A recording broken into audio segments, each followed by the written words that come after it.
Hello, everyone. Guess who's back with Conscious Commentary? Can't believe it. It's been 5 months. 5 months since I did my last segment with you all. We were talking about owls and ET contact. This was on the heels of my show with Mike Cleland, which I just listened to that segment quite a few months ago, and it's still quite interesting. I'm going to leave a link for that because I think it might somehow connect with what we're going to be talking about today. But nonetheless, I'm back. I'm going to get into this. I've got a few things to say. And like I said to you the last time, Conscious Commentary is something that originally we had done weekly. And then I decided, because I really want this particular segment to speak to you, to speak to your own experiences. There's sometimes that we need to kind of get into the conversation based on what's going on, what may be going on in your life, some things that I might like to share with you. Other times, I don't think it's a routine thing. So again, I want to continue with Conscious Commentary, but only when it's warranted. Well, needless to say, some of the things I'd like to share with you today, I think are definitely warranted, justified, and I think you might be interested in. So without further ado, let's get into it. Big sigh. Wow, what a trip I had. I just returned from Australia.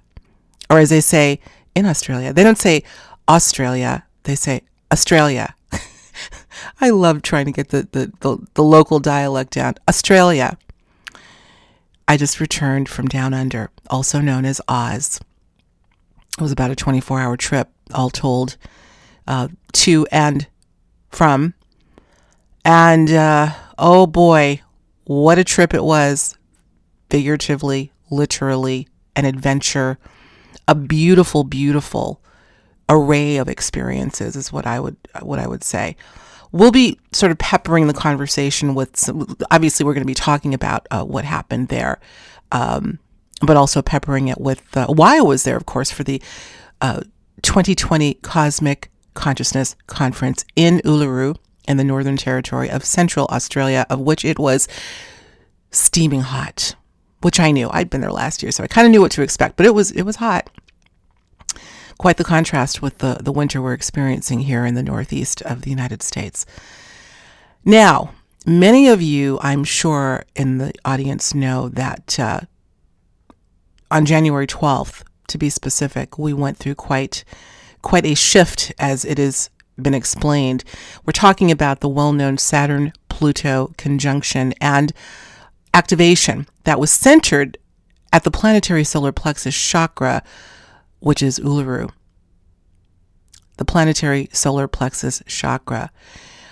I admittedly am not as astute as I probably would like to be when it comes to understanding the significance of the energies that permeate and pervade our planet and how they connect to the larger cosmological system, as it were. But obviously, having been to Uluru and going back for a second time, I've made it my business to know a little bit about the power inherent in that space. Well, I've experienced it firsthand, and now for trip number 2. But in terms of 2020, which we are now in the first month, my does the time fly. And this conjunction that took place, this so-called shift, we use that word so loosely these days, and yet I don't know that there's any other way we could put it, that in which subtle energies, which can affect us in subtle ways and maybe in some cases not so subtle ways, an activation that is said to certainly has not happened in our lifetime, and perhaps many thousands of years took place and is still in effect. I want to get into that as we speak. This conjunction, the Saturn-Pluto conjunction, also called an archetypal conjunction, which was said to affect all of us on the planet. But the center, the nerve center of this conjunction, in fact, took place in Uluru. There's more to it, guys, and I'm speaking out of school because, as I said, I don't know a lot about it. I just know there was a lot of action happening where I was while I was in Uluru in Australia.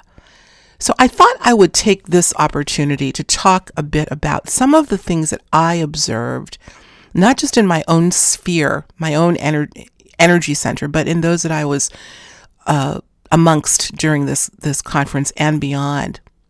I'm calling this Expect the Unexpected, and I think for good reason. Now, obviously, there were a lot of people, not just people attending this conference, the Cosmic Consciousness Conference, of which it was amazing, but people coming from all over the world to Uluru, well aware of this what people are calling the activation.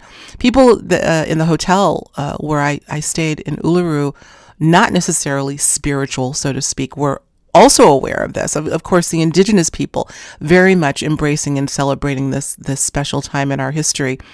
A lot of people came to embrace and partake in whatever was to happen on January 12th, which, by the way, the actual activation or conjunction took place at 12:34 a.m. on the 12th. That would be 1, 2, 3, 4 in Uluru, which I find quite interesting.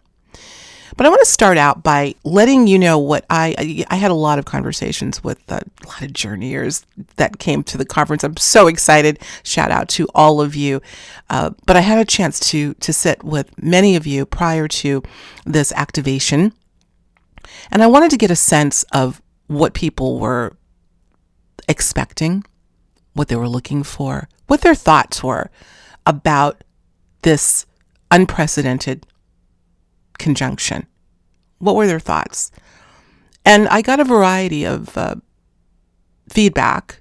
I think a lot of people had and still have perhaps an expectation as to feeling ascended, evolved. We can put a lot of words on it.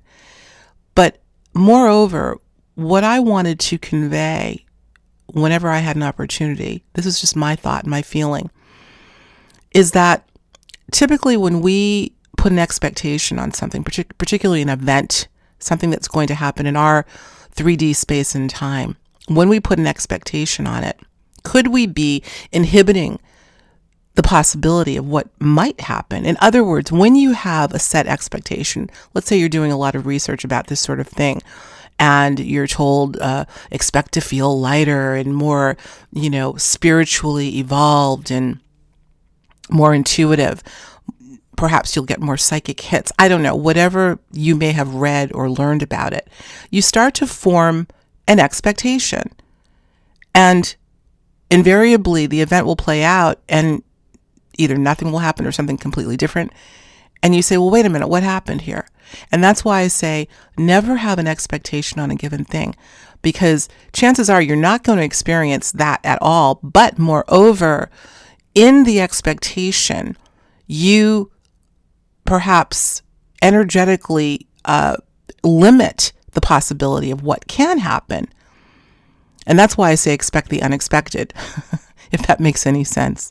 And that's I was really just trying to level set with people that I was talking to, because we don't know what this is. We don't know the gravity of it, and we don't know how it's going to play out. And the other thing that I had a very, very specific sense about is that the thing, whatever effect we might have as a result of the experience, may very well not happen for days, weeks, months, maybe even years after. Remember, this is not, although it was earmarked as an acute event happening at 12:34 on January 12th, early morning, there's an arc of influence that I feel, particularly with planetary events, the effects having a certain effect on us, our bodies, our corporeal structure, as well as our energetic, our energies, I should say. The effects can be long lasting and something as powerful as well should be. So my point is, regardless of what took place in our space and time, my sense is that the effects, the after effects, will be sustained long after. Okay, now that being said, I want to get into a little bit of what I experienced, not only during and after, but before the event took place. So I want to take you through a series of events that I thought I'd like to share with you, thought you might be interested in. Starting with January 11th, that was Saturday. Now, the only thing that I resolved to do prior to this conjunction was to take mental note of my thoughts and feelings both before and after the so-called conjunction. And so I remember feeling on Saturday, it was a beautiful day in Uluru, very warm. Everyone's feeling, well, yeah, people were feeling, I think, a range of feelings. And I also asked people how they were feeling prior to. But for me, I'll tell you, I felt this sense of melancholy. I'm still trying to kind of put my finger on how I would describe it, but in taking note of my feeling, I wasn't necessarily sad, but melancholy, almost as if there was a sense of loss, but loss of what I didn't know. I felt very reflective, or in a sort of a mode of reflection, and I felt a sense of unfamiliarity, if that makes any sense. These are the words that I would use to describe my demeanor on that day. I had no reason to feel this way. A little bit of sadness, a little bit of a sense of loss, melancholy, mellow, but in a sort of ungrounded kind of way, let's say. Okay. I took note of that and I said, okay, well, maybe that is just universe's way of getting me ready for what's to happen. I don't know, but I'm just going to make note of it. Okay, let's move on to January 12th, which was Sunday, the day. Now remember, the conjunction occurred, at least began, let's just say, at 12:34 a.m. on the 12th. So when I woke up, now I did not... I tried my best to stay awake for it, but I was kind of feeling the effects of that flight still. I had only been in the country for a few days at this point, so I was still a little tired. So I didn't quite make it to 12:34 a.m. I did sleep through it, but I had a feeling that regardless of whether I consciously, celebrated this activation or would not, it would still have an effect, of course, because this is affecting people all over the world, people that are completely oblivious to the fact that something like this is happening. It's still having an effect if this is indeed really what's going on. And I do feel that there was something powerful going on. So I woke up on Sunday, and this was the day of my keynote, by the way. We'll get into that a little bit later. So I wanted to feel strong, of course, and I wanted to feel clear. And I woke up, had a beautiful, beautiful room with a partial view of Uluru with a terrace, flowers, beautiful birds chirping, and it couldn't be a more perfect environment. But I got up, I went out to have coffee early in the morning, and I thought to myself, again, making a commitment to make mental note of my state of being each day that I woke up. I felt steady, balanced, resolute. Really almost the exact opposite of the day before. Now, I had not done anything, I didn't even stay awake for this activation, but I still somehow know that it hit me. And I was definitely feeling a little bit more steady on my feet, let's just say. Maybe it's because I got more sleep. I don't know, but it was a completely different feeling. There was quite the contrast between January 11th and January 12th. So that was important for me to make note of. Okay, let's move on from that to this. We're talking about January 12th, the day this all happened. And of course, these energies, you cannot look at these in a vacuum. They're happening. Still, we're experiencing the effects. And I do believe, like PMH Atwater, who, by the way, is going to be on the show next week to talk more about this, says this is something that's not only will have long after effects, but really the beginnings of this sort of energy signature have been in our space months prior to. So she's got a lot to say about that.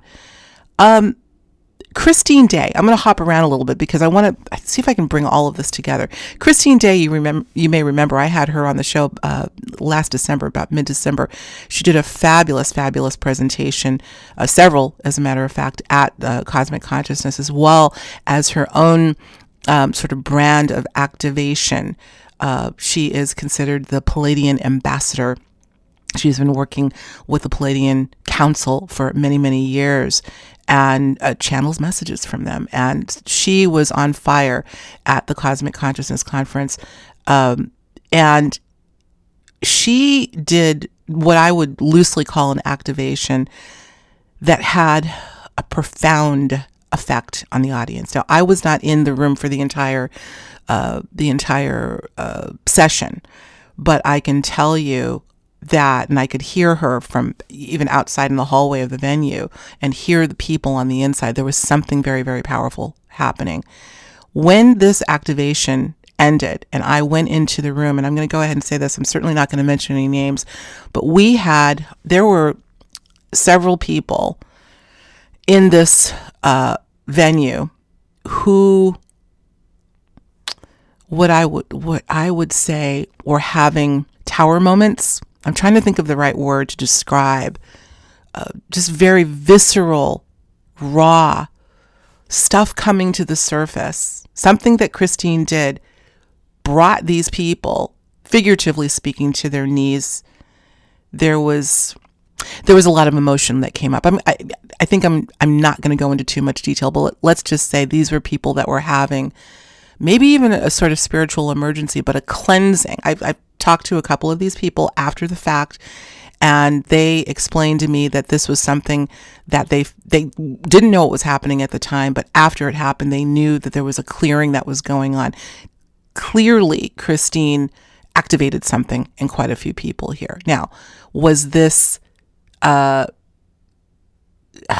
was the energies that were present at Uluru at that time, I would imagine, had a big effect, added to the potency of the experience that these individuals were having. But I saw that with my own eyes. I was a little concerned because some people were really very, very emotionally wrought, I would say. But after all was said and done, they seemed to feel very clear. Now, my talk happened, there was a little bit of a break between Christine and my own talk, but my talk was immediately after hers. And I felt the sense, guys, when I got on stage, before I got into my presentation. I mean, the people were going through a lot. There was a lot of intense energy there. I felt the need to say to the audience, okay, I know that you all have been through a lot in really the last couple of days, but particularly with Christine's activation session. Now I think it's time we bring this back into balance, bring ourselves back into balance. We're going through a lot of people, and I'm sure I'm talking to some of you right now, in the last year even, but particularly in the last month or so, have been going through some really intense purging. And, perhaps some of it's self-initiated. A lot of it is involuntary, but indicative of the energies that are going on right now. And I think we need to make note of that and make note of the fact that it is important to, we hear it all the time, ground ourselves, bring ourselves back to equilibrium so we can maintain some form of control over what is happening, these unprecedented energies. And so that's how I started my talk. And I think people, I had them go through some breathing exercises and really just kind of bringing ourselves back into balance. So it was all good there. So that was January 12th. At this point, I, again, always in a mode of observation and exploration. And, this was an adventure for me, being in Australia at this time, being in Uluru at this time, really taking note of the demeanor of the people, not just the people at the conference, but just in the environment. There were a lot of people there on vacation and coming for this special event. And I could sense clearly there was movement, a lot of movement going on, including with myself. I'm going to talk about a couple of synchronicities that occurred that I really feel are indicative of the time and the space that I was in. just a couple of little, these are light, but I like to take note of everything, because when you take all of these things together, you see a pattern forming of, what I like to call the energy signature that is apparent when you look at it. A couple of synchronicities, after my talk, which was about, I think I plugged this in my last conscious commentary 5 months ago, we talked about the connection between our animal companions here on Earth and the ET realm, and moreover, how they may act as emissaries on behalf of non-human intelligence to help bridge us to that reality. This was the theme of my talk. And apparently it struck a chord with a lot of people. We have a lot of animal lovers out there, and including myself. And so people tended to resonate with that as an entry point to their possible connection with non-human intelligence. So I'd given that talk, and after the talk, as will often happen, people want to tell their stories, which I love. And so there were a stream of people that wanted to talk to me, take me aside and tell me their stories after the talk, which I absolutely adore. And one woman, I'll never forget, I can see her face right now. She's so animated, a lovely woman who had a wonderful story to tell. I'm not going to share it with you right now, because that's not the point. I want to get to the synchronicity. She's telling me about her own, what she believed would be an ET contact, or a series of ET contact experiences, and how they were connected to animals in her life here, really just in line with what I was discussing. And I'm looking at her and I'm thinking, oh my gosh, look at her. She reminds me so much of my dear, dear cousin, whose name is Marion. And I'm looking at her, and her animation and her mannerisms were exactly like my cousin Marion. Well, I'm looking and I'm listening to obviously what she's saying, but I kept getting this thought, my cousin Marion. Well, guys, eventually I end up looking at her name tag. All the delegates at the conference had their own name tag. What do you think her name was? Of course, Marion. So not strike one, but check one. There was a synchronicity there, light, but just, I'm cognizant of these things. So that was my Marion story. Then there's another, a cute one that I want to share with you. And this has to do with my being in Australia. I was talking to Danielle. I want to give a shout out to my buddy Danielle, who's from Sydney, that attended the conference. I'm talking to Danielle and I'm saying, we're talking about a bunch of things, but I said, I've been to Australia before, and I'm thinking, when I was there last year, I got a beautiful painting that I brought back. And even though I'm so far away from home and I should be getting something, I don't really need anything. And she's like, well, you should get a little something, just a little memento. I said, you're right. Maybe I'll find a little memento just to mark my second trip here to Australia. Guys, the moment I said, if I just got a little memento, somebody walked out. This happened to be Catherine Han. Shout out to Catherine, one of the conference producers. Her son walks out and says, "Here, Alexis, Mom wants you to have this." Immediately, as I was saying, maybe just a little memento, he walks out and hands me what you call a talk button. Those buttons. I wish I brought it in here. I'd hit it for you. It's called. Remember the easy button from Staples, for those of you in the States, and you would hit it and it would just say, that's easy. Well, this is an Australian talk button. So when you hit it, it has all this man who says these, good day, mate. I'm practicing. Cheers. All these little phrases. There's my souvenir, right? As soon as I said, maybe a little memento, he comes walking out saying, Mom wants you to have this. These are just little anecdotes, right? But they, to me, are emblematic of something so powerful. When you take note of patterns all around us, working so closely with us, we can see that that universe acts on purpose. Nothing is by accident. So taking these synchronicities, and you all know I love to talk about synchronicity because I think that they give such clues as to how symmetric our universe is and how it responds and communicates with us. And taking all of this into account, where we were at that time, taking note, just observing. Let's see what the energy's like before this conjunction and how it was after. I felt unsteady, unbalanced, a bit lost before, and after things just started coming into complete symmetry with these synchronicities. My feeling balanced and calm the day after. Now I want to share with you, I want to move on from the sort of light synchronicities, I should say, to some of the more intense experiences that I encountered while I was there. I'm going to call this the unexpected. All of it was, quite frankly. That's why I say expect the unexpected. So let's call this the plane trip. Now, mind you, coming from the States, I think I counted 7. I was on 7 planes between here and between here in the Boston area and Australia, and all the sort of domestic travel I did in between. This was a flight that I was taking out of Uluru, or more appropriately, Ayers Rock is what it's called, the flight itself, into Melbourne. I went into Melbourne to spend a few days with a friend and colleague. Oh boy, I'm not going to go into a lot of detail because I really don't want to relive it, but let's just say the plane ride was unlike any I have ever taken in my life, and I do not mean that in a good way. I am so blessed, along with everyone on that plane, that we are safe and sound. Not going to go into the blow by blow, but I will tell you what happened was there was some very extreme weather as we were coming into Melbourne, and we, most of the flight, I think it was about a 2.5 hour flight, maybe close to 3 hours to get into Melbourne from Ayers Rock.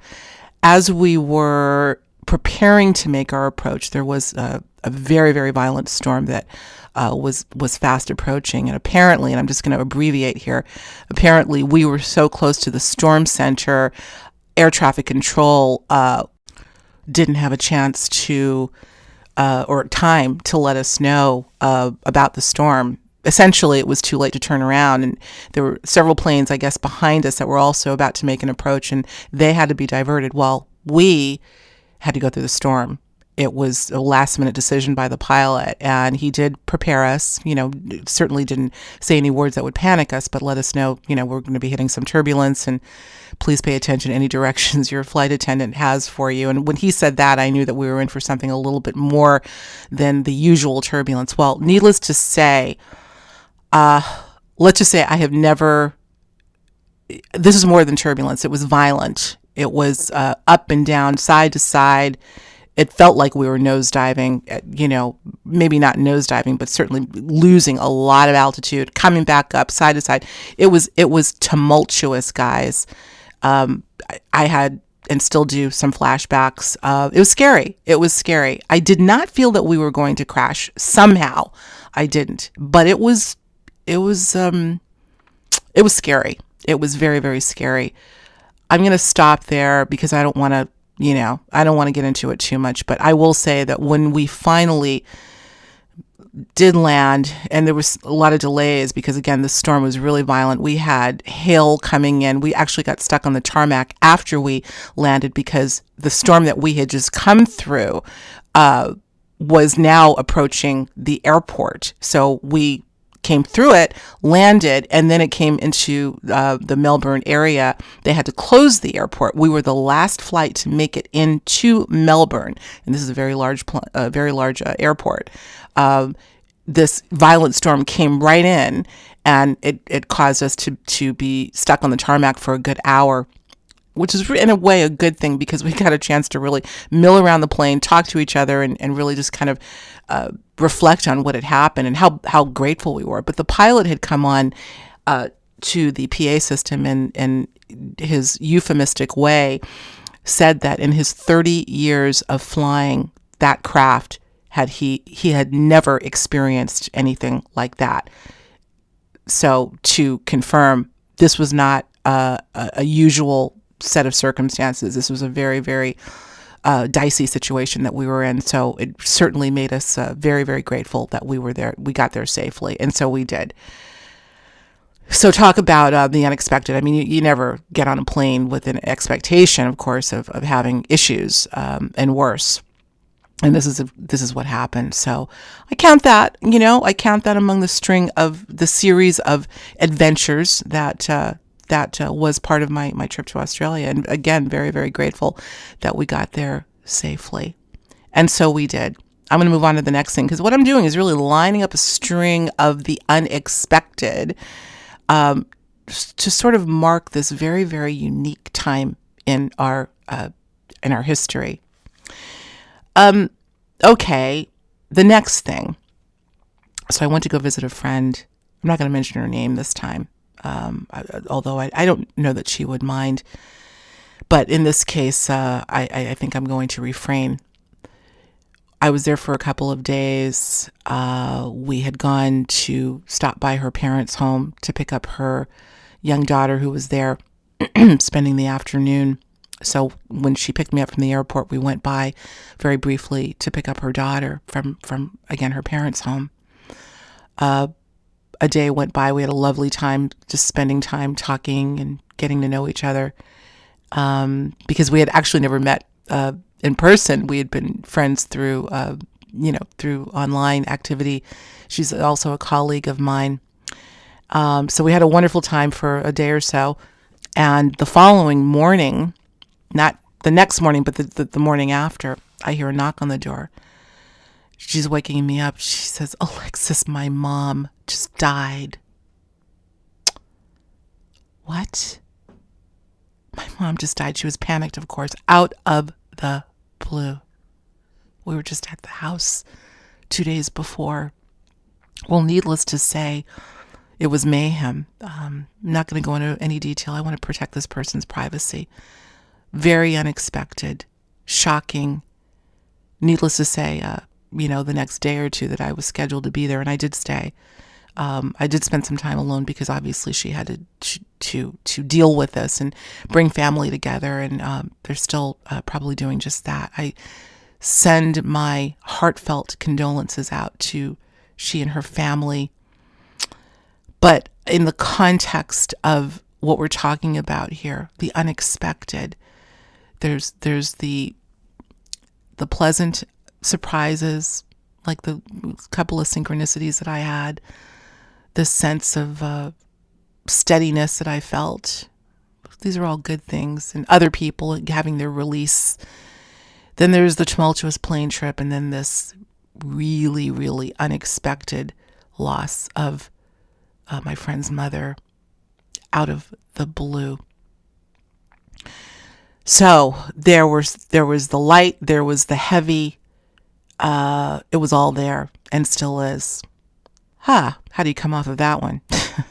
Listen, I know I'm running long, by the way, but I wanted to give you a taste of what was happening and what is still happening.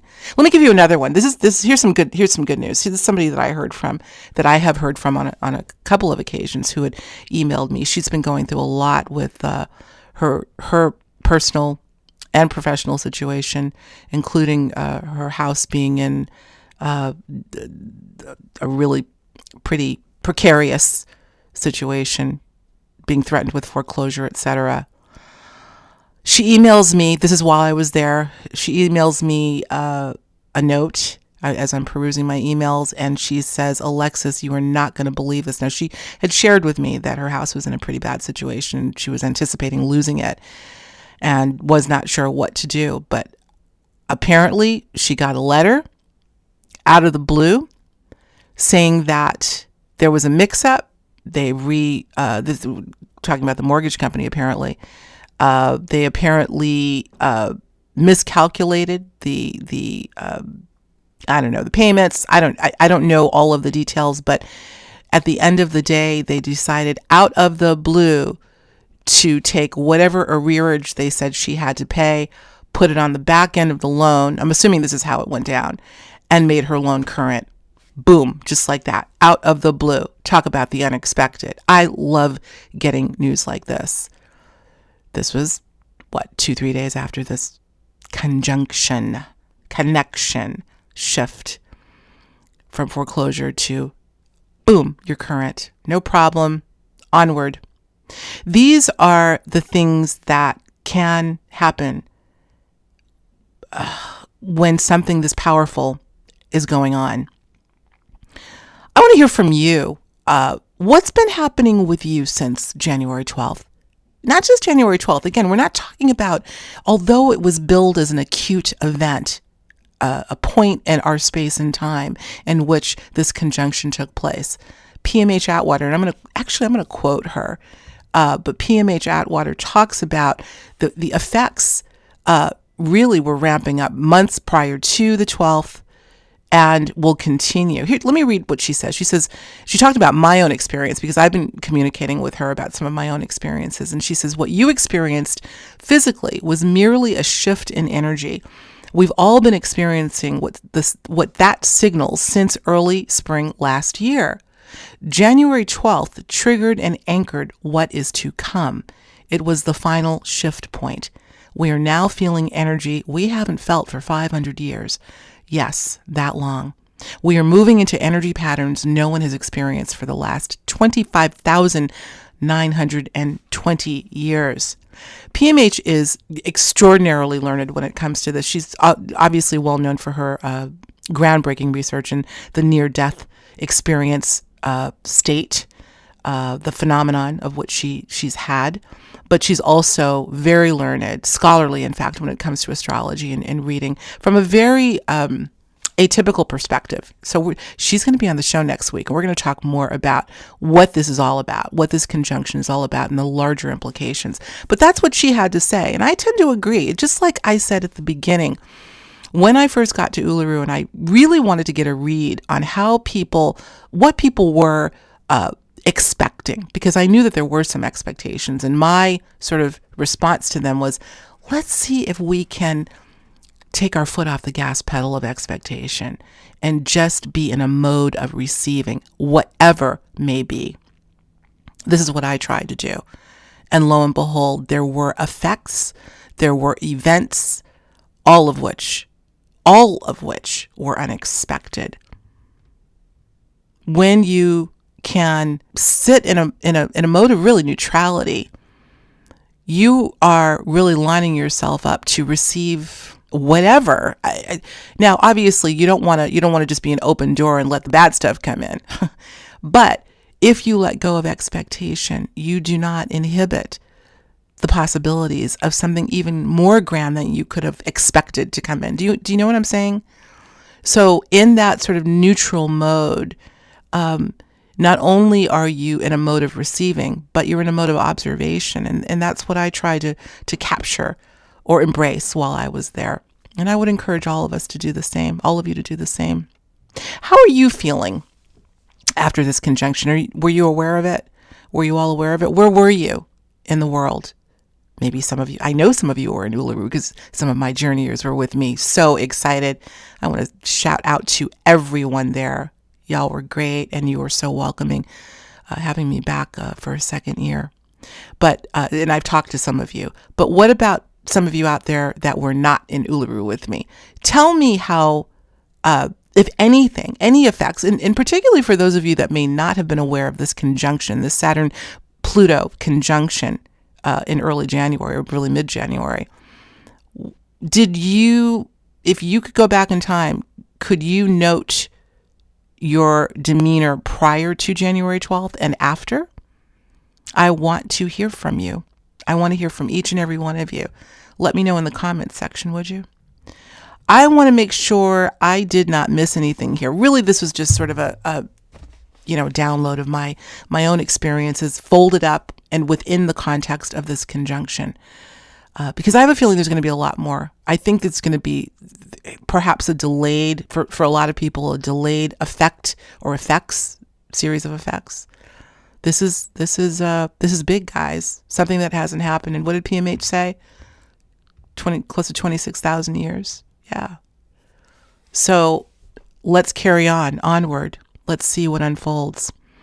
Expect the unexpected. Okay, I think I'm going to leave it there. I'm sure there are other things that I wanted to bring up, but I think we're heading toward 40 minutes here, and I don't want to go too long. So I'm going to say ta-ta for now. Again, I want to say thank you to everyone who was just so wonderful to me while in Australia. Here's another little thing I'll mention. I've only been back about 3 days, and you know what, guys? I'm not going to say that I'm absolutely perfect and not jet lagged. I'm a little bit jet lagged, but I don't feel as jet lagged as I did the last time. I wonder if I could pack that into some of the after effects. Was I shifted? Have I gotten rid of jet lag? That would be a great thing. I don't know. I'm still a little tired, but I'm surprisingly a little bit more energetic than I thought I'd be coming back after being up for nearly 36 hours when I for the journey back. It was really something. Long way away from home, but all worth it for sure. All right, journeyers, I'm going to let it go there. Again, next week, I don't have the date on hand. Oh, yes, I do. It is I believe the 29th. Let me just double check. Wednesday, January 29th. We will have PMH Atwater, who will be picking up on this conversation. We're going to be talking more about it. She's got a lot to say. PMH is always outspoken, but for good reason. She's got a lot of experience in this area. She can shed more light for sure on what has happened and moreover what will happen as a result of this Saturn-Pluto conjunction that we just experienced. Powerful stuff. May we live in interesting times. Indeed. I know we are, and I know you are.